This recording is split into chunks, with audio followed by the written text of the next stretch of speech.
All right, hello. Okay. Yeah, before we begin, we're gonna be doing a candle meditation today. So if you want to get a candle ready for our for that time, you can go ahead and get candle, something to light your candle with. Hmm. As we talk about the light returning today.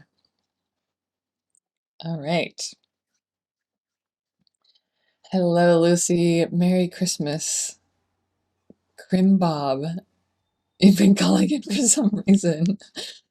Crimbob. Where did that come from? Oh, excellent. Yeah, Merry Christmas for all of you celebrating Christmas. Hello, Cassia. I just got off the family. I just got off the family. I just got off the phone with my family, um, watching my nephew open up presents. Um, yeah. Hello, KS. Excellent. Does anybody else, you have plans today? What are you all doing today? And then I'll ask our opening question to connect us with our theme, but I'd love to hear if anybody has any rituals or fun activities or plans that you have or that you've already done for the day. Going to Christmas dinner shortly. Yeah. That will lead me into the question as well. Hmm. Had a huge lunch with my parents and one brother and one sister. We played cards afterwards. Oh, so lovely. Yeah. My whole family, my immediate family, they did breakfast together and opening presents, and then they're going to my cousins with the extended family for lunch. I myself have not done anything out of the ordinary, except I watched a Christmas movie this afternoon. And I turned our fairy twinkle lights on in the room. That's that's what has happened for me. My partner went to work today. I was home by myself. We might watch another Christmas movie tonight. Um, so we'll see. But I love hearing about other people's plans. Okay, so today we're talking about the light returning, and we'll be talking a little bit about yeah, some of the history of Christmas, and the reason that it's connected to this idea of the sun and light. And then we'll be talking a little bit about feasting in the food. So I love that a lot of you talked about like your Christmas plans and activities around dinner and lunch and feasting. Yeah, so I'd love to hear if you want to share for our opening question, what does like a special holiday feast or holiday dinner or lunch look like for you? So what do you eat? Is there any sort of family tradition that you eat on your holiday or in the winter time if you don't celebrate Christmas or if you celebrate some other festival at this time, maybe Hanukkah, Kwanzaa, a lot of other, solstice. So what do you eat? What do you eat for a feast? What does a feast mean for you? KS, you also had dinner and attended a lot of relatives' phone calls. Yeah. Yeah. Oh, being across the world from relatives. Hi, Amy. Is a bit difficult this time of year. Anybody want to share what you have? I'll share that growing up, for Christmas, we always had roast beef. That was like the thing. And one of a distant relative, a distant cousin, actually is a butcher, that lived near to my hometown, and so we would always Get it fresh in the morning, and then my mom would make the roast beef. Um, yeah, that was sort of like a staple, which has a very interesting, it has an interesting story connected to England, which I'll share in a bit. But that was one thing that was always there. I'm trying to remember what else always had. I don't know why, but pretzel salad. I don't know if you know what pretzel salad is, but it's like a layer of, it's one of my favorites. It's like a layer of pretzels on the bottom, like buttery pretzels, and then like a layer of like a cream layer, and then like strawberry jello with strawberry in it. So pretzel salad was always something I had for Christmas as well. Um, KS, you're vegan, so the idea of feast's quite different this year. Yeah, what do you have for your vegan feast? Yeah. I eat a lot of vegan food, but that's more because I'm dairy free. But yeah, I'd love to hear what sort of um vegan meals you eat. In Poland, we would celebrate Christmas Eve and that have a lot of fish dishes. Okay, yeah. Today's spending Christmas in Ireland, so there is roast ham and all the trimmings. Started as always prawn cocktail. Yeah, that's the other thing. My grandpa would always bring the shrimp cocktail, the prawns. Just bring that big bag. Oh, yeah.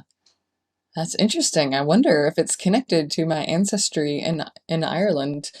Hello, Summer Star. Yeah, you're welcome. I just saw it yesterday. It was a lovely message to see. Thank you for sending that. All right, so for those of you just arriving, we're just talking about feast and what does feast look like for you, and what sort of is there any sort of like ritual meal that you have in the winter or around Christmas, holiday season, and anything what does that look like for you, connecting in with the idea of feast and food at this time? Lucy, also vegan, couple of family members. We had nut roast and roasted vegetables galore today. Ooh, yeah. Um, oh, seeds, pretzel salad. Yeah, definitely look it up. I don't know why. It's just always been one of my favorite things. And I don't know where it comes from. Um, yeah, my grandma used to make it. My great grandma used to make it. So it must have been it's a family recipe that's been passed down, but I don't know from where. A strudel filled with onions and cabbage. Oh, I don't like onions very much, but it sounds filling. Colombian paella. Okay, and a Colombian chicken soup. Way more than you can list, yeah. Your Caucasian side, shrimp cocktail with Killia hot sauce. Oh, now I'm wondering where the shrimp cocktail comes from. Why, why do, why do those of us who are white, right? It seems like those of us who are white sharing that we have shrimp cocktail. Interesting. Aunt Marina's crab salad. Mmm, yum. Yeah. I can't really remember if anything else. Like I shared yesterday that Christmas used to be at my parents' house, and all the extended family, and we used to do themes every year. I remembered we did finger foods one year, so like everybody had to bring a food that you could eat with your hands. It was like small finger foods. That was really fun. Trying to remember what other themes we did. I think we had like an Italian theme one year. We might have had like a Mexican theme one year. I don't remember. It was always fun. Um, oh, okay. I'm getting a message saying power is off in 5 minutes to save energy. I don't know why it's saying that. Hopefully I don't disappear. If I disappear in 5 minutes, stick around and I will come back. So I'm not sure why my monitor just said that, but hopefully um I'll be around. In general, we make biryani. Oh, I love biryani. Um, ate the one made with mushrooms. Oh, I've never had one with mushrooms, but that sounds really good. Um, And a semolina pudding as a dessert. Yeah. My father-in-law just made what we call gajar halwa, which is like a carrot pudding. That it's really good. Make it in the winter here in India. Your pretzel salad sounds similar to trifle with layers of jelly and cream. Yeah, we also make trifles, so it's different, but it is similar. Yeah. Grandparents came from Norway, Sweden, and Denmark, so we grew up eating lutefisk. I just heard about this today from somebody's YouTube channel. Um, the tradition has faded off through the years, but it's a good memory this AM. Oh, beautiful. Yeah, I just heard about that. Um, very unique family tradition. Oysters, fried and raw. Oh, I like it. I like hearing like unique things that come through. Yeah. Um, Beautiful. Yeah, Amy, if you can try and make biryani, I've never attempted it myself, but it's really, really delicious, and homemade is better than I've had at the stores. So highly recommend if you wanna try that. All right, thank you all for sharing that. Thank you all for sharing your time with me today. Um, okay, so we're going to be talking about the light returning, after solstice, the longest night of the year, and solstice meaning the sun stands still. That's the literal translation of solstice. And so it's a part of the year where the sun seems to stand still in the sky for about three days around the solstice, and then it starts to move again, which would be around this time, December 25th, when we notice, the sun is moving and continuing on its journey, and that we know that then the days are going to continue to get longer from here on out. Um, so yeah, and I wanted to talk a little bit. There's a very interesting connection to the sun and Christmas being on December 25th. And yeah, so a little history lesson, and maybe some of this you already know, but it was in 336 AD that the Roman emperor started celebrating Christmas on December 25th. So it's been on December 25th since 336. Even though, like most scholars now, know that Jesus's birth was probably closer to the spring time.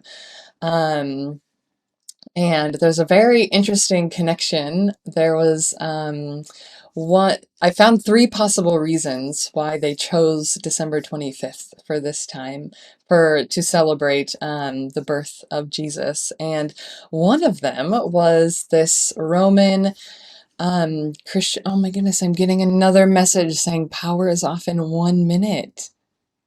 I don't know why it's doing this. Okay, let me see if I can fix this.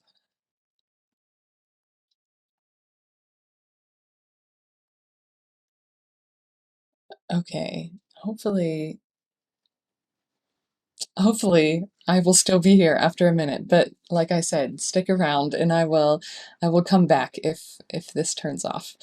Um, okay, so there was a Roman Christian historian called Julius Africanus, and they believed that the the world was created on March 25th, so around the spring equinox. This idea that the world was created and like the new life was coming, and they believed that Jesus's conception was on March 25th, which means that nine months later, um, 9 months later would have been December 25th, which would have been his birth. So I thought that was very interesting, especially for those of us here that are, connected to cyclical women, to cyclical living, and that energy of the womb. And so that idea that like the world was created on March 25th. So that must have been, when the Christian God was conceived, and therefore his birth must have been on December 25th. So that was an interesting thing I found. The other two possibilities, one you might have heard of Saturnalia, which is the Roman festival that was happening between December 17th and December 23rd in honor of the god Saturn. And the god Saturn being one that looked over agriculture, looked over like parties and liberation, like freedom.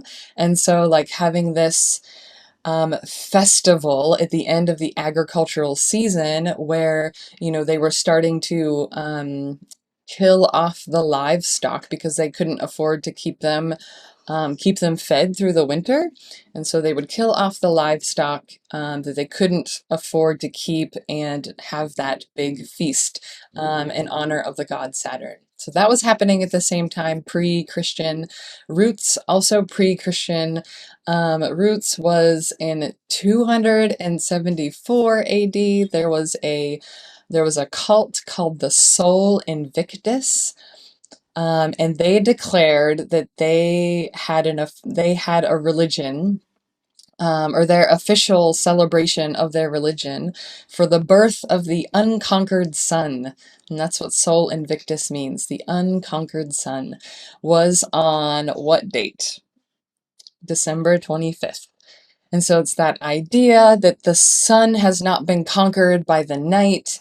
It continues on, and we're going to celebrate that here on December 25th. So it becomes very interesting then when the Roman, like the Roman emperor becomes a Christian and decides that this time of year they will celebrate Jesus's birth. And for those of you that have been around Christian, circles, or maybe you are a Christian, you know that a lot of times Jesus is called the light of the world. And so we have this connection between these festivals around the sun, around the light coming back after the dark of the solstice, and this connection to Jesus's birth being the light of the world. And a lot of people think putting it at this time was trying to help convert some of the pagans into Christianity by, like adopting a lot of their rituals and traditions into Christmas, this Christmas festival that they were creating. So yeah, it has a very strong connection to this bringing the light back. And yeah, you'll see that also, like if you've seen a lot of like Christmas lights, that are shining at night. And all of the candles that people would have lit, and the fires that were lit. All of this, a lot of these rituals and traditions are connected to what is called sympathetic magic. So this is where you symbolically imitate something for a desired outcome. So it's sort of like manifesting, if you're doing manifestation work, you are going to do things that are going to symbolize and imitate what you desire to come, right? And so it's sort of the same idea that a lot of these traditions connected to light and connected to the sun are rooted in this symbolic magic. People trying to imitate the light from the sun coming back as they're like coaxing the sun to bring us longer days to come. Coaxing there's a lot of gods, right, that are connected to the sun as well. And so coaxing these gods to come and be the light of the world, one of them, being Jesus. So, yeah, that's the connection between light, the sun, and this time of the year. And I love, yeah, I love I love feeling that, and feeling that connection to bringing light back into our lives, back into the world, and that connection that we can have to it at this time today. Okay. I'm just gonna catch up on the chat. Hmm. Amy, last night we spent the evening in our new home in Sedona. Oh, beautiful. No mattress yet, so we couldn't stay overnight. We built our first fire, oh, in the fireplace. Oh, the Yule log came to life. Oh, so beautiful.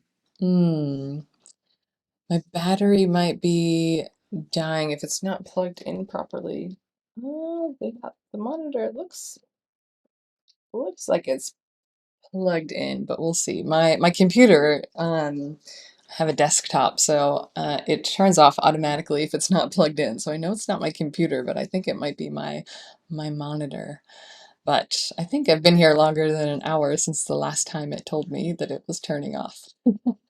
Um, yeah. Betting there was a miscalculation in the solstice. Yeah, so what I shared before was like the solstice. It tended to be not just one day they were celebrating like multiple days on both ends. And a lot of time because it actually appears in the sky that the sun rises at the same place, it follows the same pattern, and then it sets at the same place. And so that's why the word solstice means the sun stands still. And so it wouldn't have just been, like December 21st. People would have been observing the solstice for multiple days. As they were observing, the sun was standing still at this time. And so then it was about, like December 25th, where the sun finally, like they were noticing it started to move again from the horizon. And that was sort of symbolizing, okay, now we know the sun has begun its new cycle. It's beginning to grow longer now after this pausing period of standing still. So that's kind of where that energy now is coming, that we're recognizing that the days are getting longer, the light is getting longer in the day. At least for this is very north hemisphere focused. It's very centralized in Europe. A lot of these traditions, very Eurocentric. Um, all the pagan celebrations with a Christian theme. Yep, that's kind of how they've done it. Um, yeah, definitely. The new Christians wanted to appropriate the solstice. Oh, and yes, it is very interesting. Um, yeah, the new Christians wanted to appropriate the solstice. Yeah, it's very interesting, that connection. Okay, the other thing I wanted to talk about was just like this idea of the sun, then also passed down into the other tradition that I'll talk about is the oranges. Oh, and I forgot to grab my orange. I have an orange pomander. I showed it a couple of days ago, but it's basically just an orange that has cloves that are put into the orange, and it's called an orange pomander. And I found the history of the orange pomander, which is really interesting as well. And again, with this theme of the sun being connected to this time, the original orange pomander, which was throughout a lot of places in Central and North Western Europe, was that there was a prized orange that was a blood orange from Italy. And so this was sort of like this prized orange that it came around Yule time, and what they did was they made this concoction, I guess, from these blood oranges from Italy and a substance from the intestines of sperm whales. I have no idea who discovered that, but they made this, it was sort of like a perfume that it like dried into like a resin, and then they would put it in like jewelry. They would like put it into like these little forms that they would like carry around with them to smell, to have something that was like a perfume that they were wearing. But because I'm imagining blood oranges imported from Italy, and the substance from the intestine of sperm whales was quite expensive. It was only for like the most wealthy people and the like elite of society could have these orange pomanders. And so what somebody did, an archbishop of York, so in England, I believe, in the early 16th century, started carrying around an orange with spices, poked into the orange, realizing that like, oh, that also creates such a lovely perfume and smell. And so that became known as the poor man's pomander. It was like the common person's pomander, that you could have an orange, just a regular orange. You could push some spices into the orange, and it combines that citrus and that spice and symbolizes the sun for this time at Yule. So that's one of the rituals you could do today to connect to that energy, is make an orange pomander. And I was thinking, I wonder if that's where the Christmas I always used to get a chocolate orange for Christmas. And I know somebody a few days ago said that as well. Did any of you get a chocolate orange for Christmas? Because that was always something in my stocking ever since I can remember, was a chocolate orange. And I'm wondering if that tradition, that's where it's passed down from, that now we get chocolate oranges that we can eat. Mm, it is very interesting, April. I love all these connections. Okay, but we're gonna get ready for our meditation. So if you have a candle, we're gonna do a candle meditation. Your husband always received a chocolate orange in his stocking too. Oh, you got an actual orange, Lucy. Oh, I love it. Um, I love those. Met them living in Ireland. Oh, yeah. Nana was gifted an orange as a little girl. Yeah. So like look at these were passed down through many different yeah, families. This connection to the orange being this sign of the sun. Also had actual oranges in the stocking. Oh, I love it. Yeah.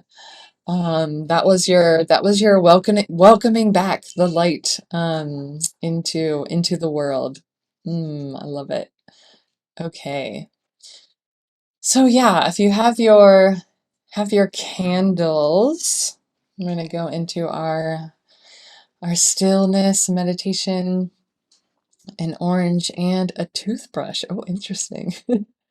The things I was least impressed with as a kid. Yeah, always the stockings always seemed like kind of a letdown, didn't they? Um, Except I did like candy when I was a kid. Oh, you're welcome, seeds. Yeah. Okay. Mm. So you're welcome to lower your lights or turn off some lights if you want to during this. You can leave them on. You can also, we're gonna start the meditation with our eyes open. And then in the second part, you can either close your eyes or you can keep them open as well. Whatever feels best for you. Okay, yes, I'll see you later. I hope your connection gets better. Yeah, and for anybody that just arrived, I have been uploading these. I'm recording it right now, and we'll be uploading it to my YouTube channel. If you miss anything and want to connect in again, um, yeah, or if you just want to go through the meditation on your own time later as well. Okay, so yeah, we're just gonna start by lighting the candle. So if you want to light your candle, oh, I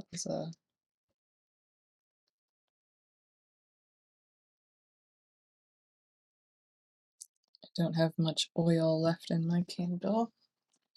Hopefully it stays lit. It's a little tiny flame. I have my dia here. Hmm. All right, so go ahead and let yourself, once you've lit your candle, go ahead and get yourself comfortable. Again, if you want to lower your lights where you are to make it a little bit darker, you can do that as well. And just coming into some deep breaths. Just letting your body know that it can relax here. You can take a moment to pause and become still.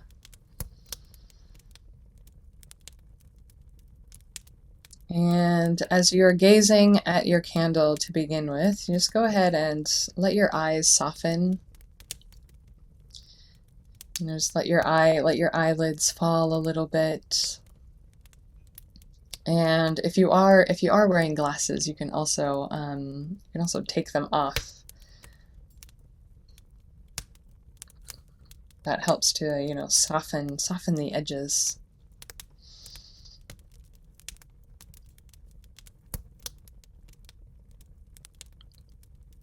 So just connecting in with your breath as you're gazing.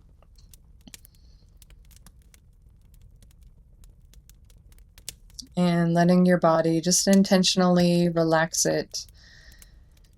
Maybe starting from your head, relaxing your face, relaxing your jaw, dropping your shoulders, letting your belly get soft, relaxing down through your legs. And loosening your feet and your hands.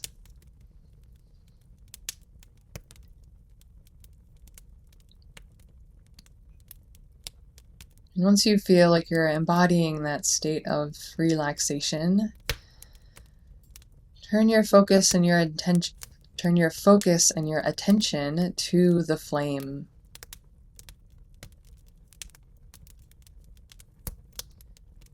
So taking in the color of the flame,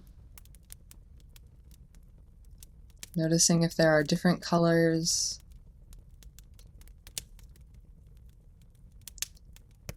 Taking in the way that it moves. Is it dancing around? Is it still?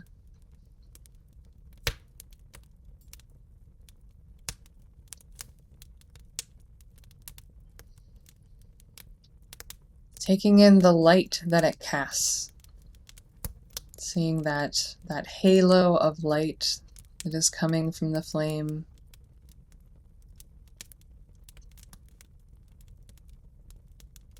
Noticing the shadows that it might be casting from the objects in the path of the light.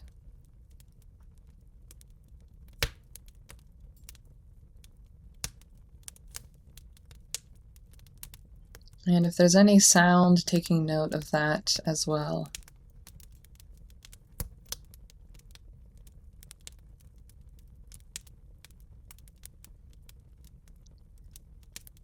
And if you'd like to, you can also feel the warmth.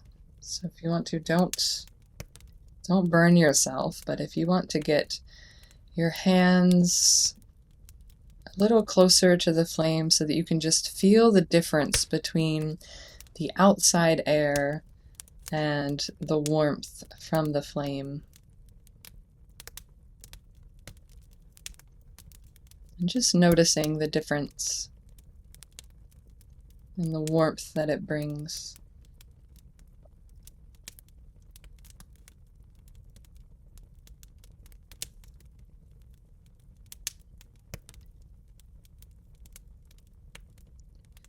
And connecting into the smell. Maybe there is a pleasant smell coming from what is being burned off. That rising of the air and the incense from the flame.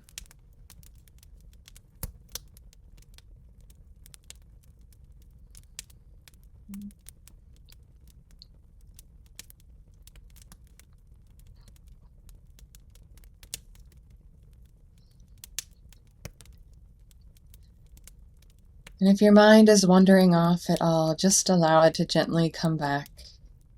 focusing on the flame. So we're just going to be here for a moment longer in silence, making any other observations before we go within.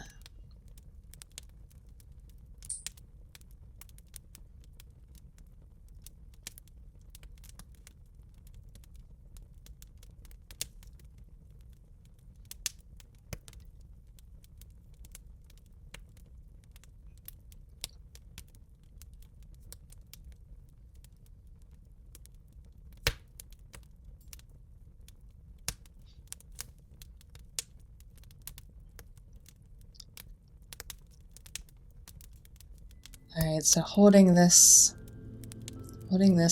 flame, this observation you have made,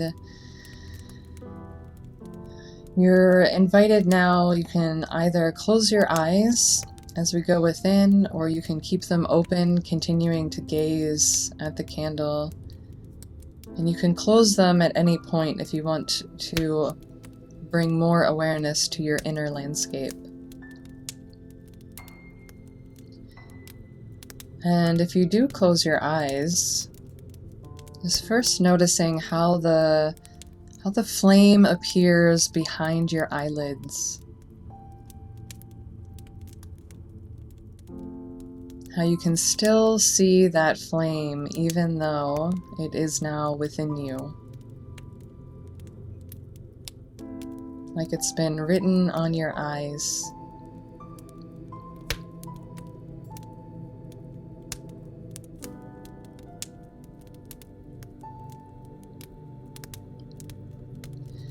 And then connecting to that sense of warmth that you got from the fire. That warmth that comes from the candle. Going ahead and searching within your body, where is your inner flame? Where is that seat of light, of warmth, of fire? Maybe that spirit flame within you. See if you can identify where that source might be within your body.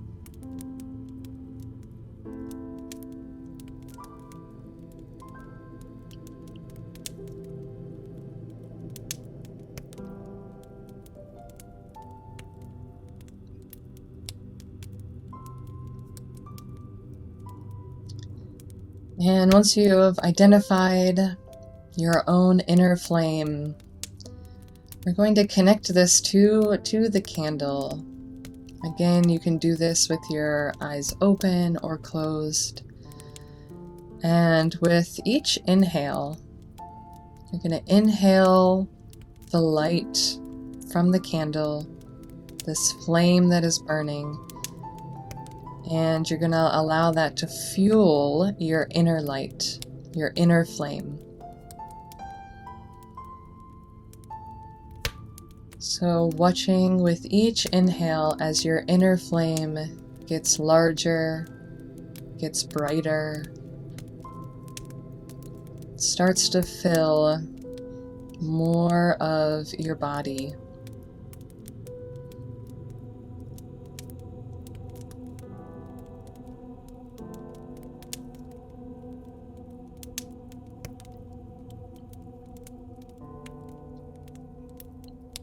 And now we're going to invite in the healing essence of this light, of this flame within you.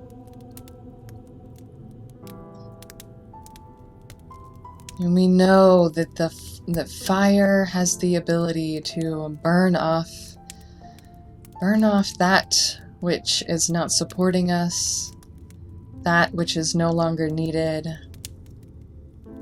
and can bring things into a state of purity, a state of healing, bringing in that light to a place of darkness within. So if there is any part of your physical body, your mind, your heart, your soul that needs healing right now. I'm going to go ahead with those inhales again, allowing that flame, that inner light, to go to that place within you that needs healing. So allow that healing flame to burn bright. Allow it to reach that part of you which is desiring healing. It wants to come into wholeness.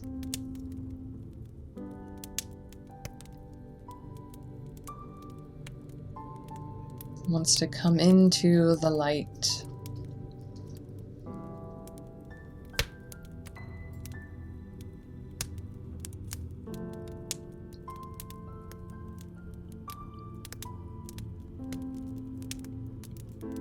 And just continuing on with this energy as you are inhaling and your inner flame just continues to grow. And it's reaching the dark corners of yourself, of your being. It's reaching the dark corners of your body, every cell within your body. It's reaching the dark corners of your mind. It's reaching the dark corners of your heart. And it is igniting your spirit within.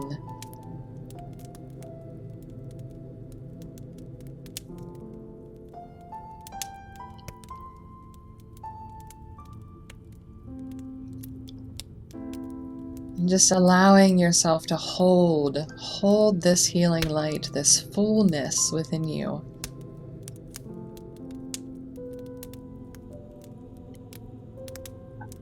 And bringing to mind anybody else that needs this healing light energy now.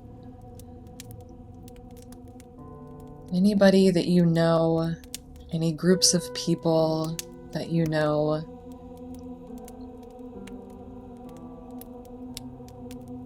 Those that are lonely during this holiday time. Those that don't have enough to eat or shelter. Those that are in marginalized communities. Those that are sick. Those that have broken hearts.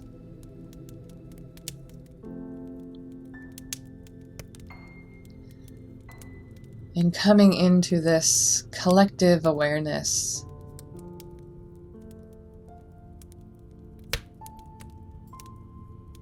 And maybe imagining us in this circle right now. You're creating this circle of healing light together to send to all that need it.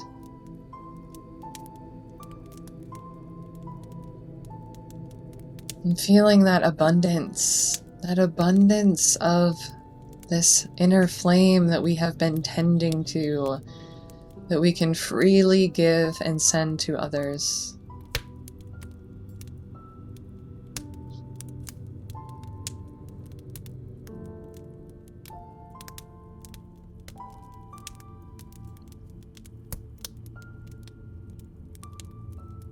And we can send them, as we're sending this healing light, sending them many, many blessings. Many blessings for this season, for the end of the year, for the coming new year. And a prayer that we will all be able to embrace this healing light, and that we will all be able to share that with others.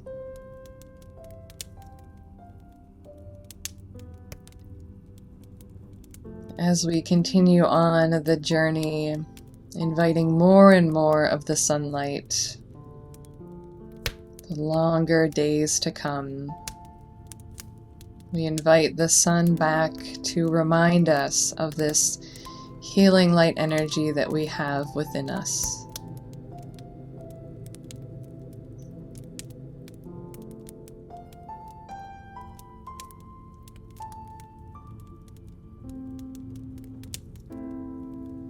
And so let's just take one last deep inhale together.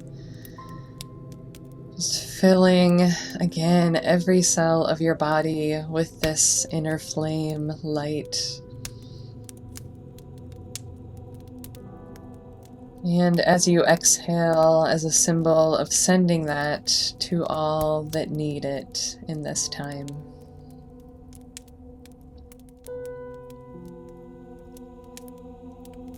And you can begin to awaken your body. You want to move your fingers, move your toes.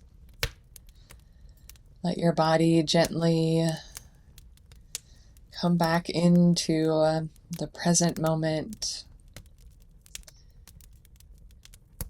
Opening your eyes back up when that feels comfortable for you.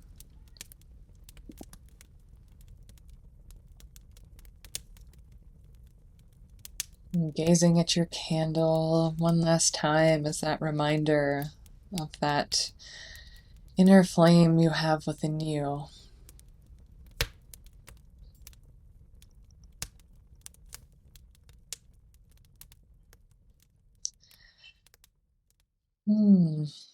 Thank you for going on that journey with me. I would love to hear anything that came through for you.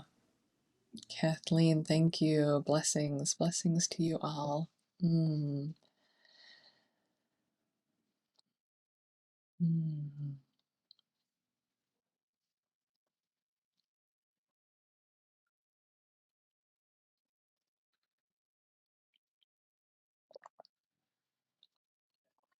Peaceful. Thank you, Kim. Angel of light and illumination. Beautiful. Yes.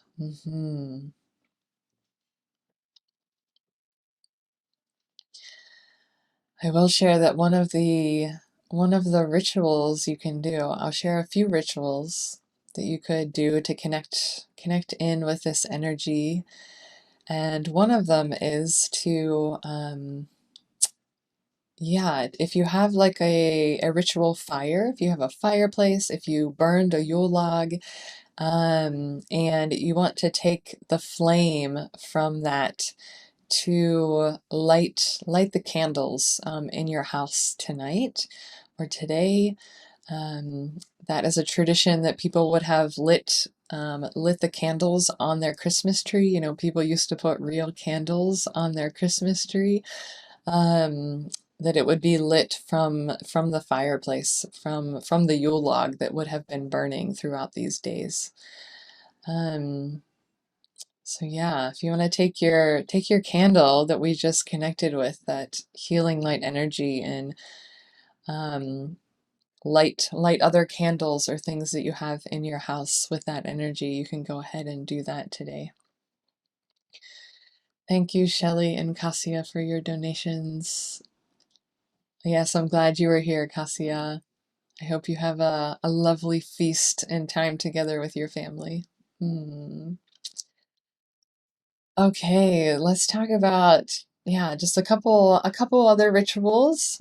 One of them is making orange pomanders, which I shared, which is just an orange that you push spices into, usually cloves.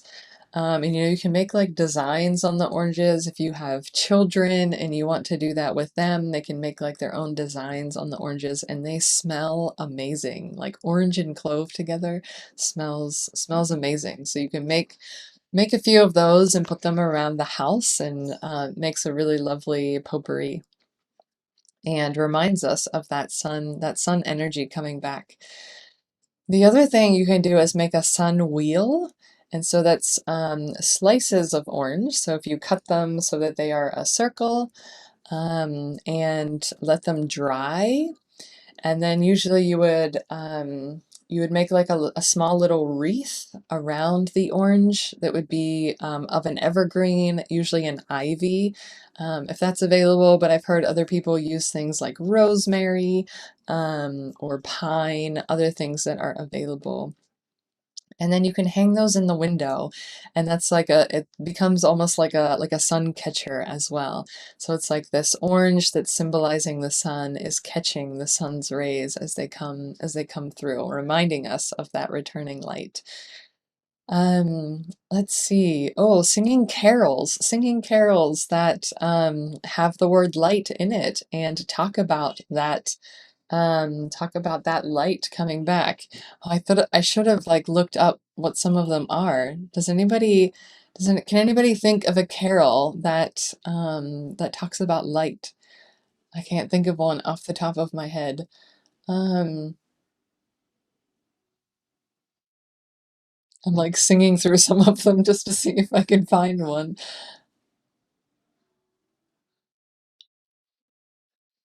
I'm sure there's lots of them. I just can't think of. I'm sure if you do a simple Google search, you can find carols that have that energy of bringing the light back. Um, having a feast, which a lot of you have already said, you are doing, and if you want to make, a lot of people make sun bread, which is basically just bread in the shape of a sun. And so, yeah, if you like to do that, and if you want to make it like a citrusy, you can put some citrus, some orange zest or something like that in the bread as well. Make it into like a little shape of the sun.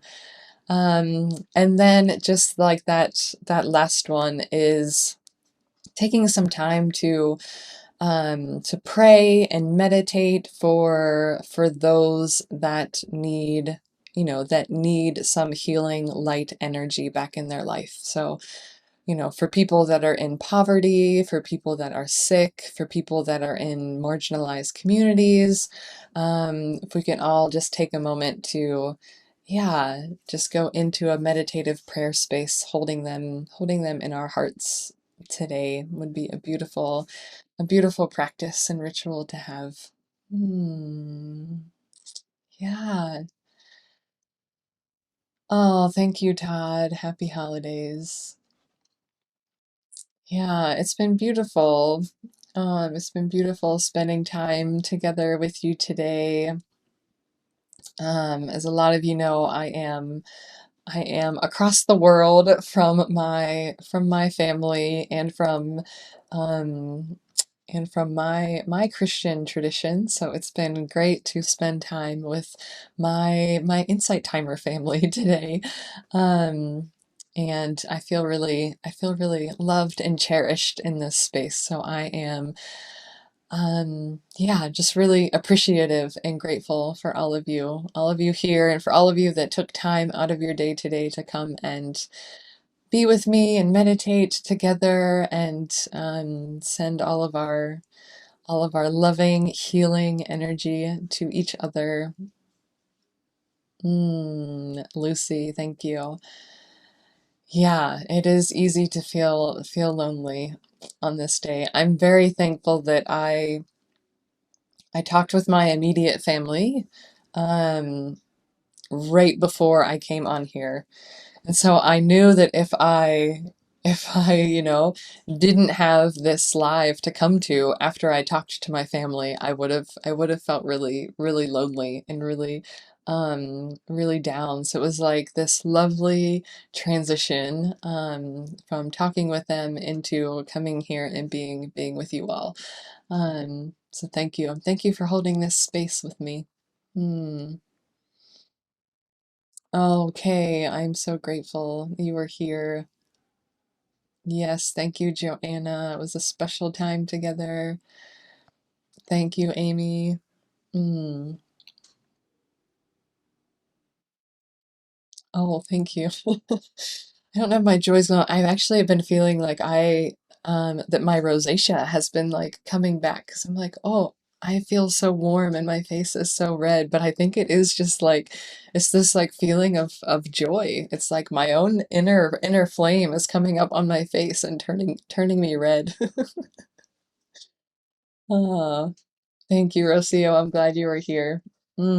Yes, hugs to you all. Oh, thank you, Shelley. Yeah, and for those of you that want to come back to the meditation, or if you missed anything in the beginning, I am recording this and it will be up on my YouTube channel in just probably a couple hours. I'll just after this just go ahead and upload it. So so yeah, you can connect in with that if you want to later, or see any of the other nights that we've done because we're on our today is six, right? Yeah, our sixth night. So we're halfway through. We're halfway through our Yuletide series.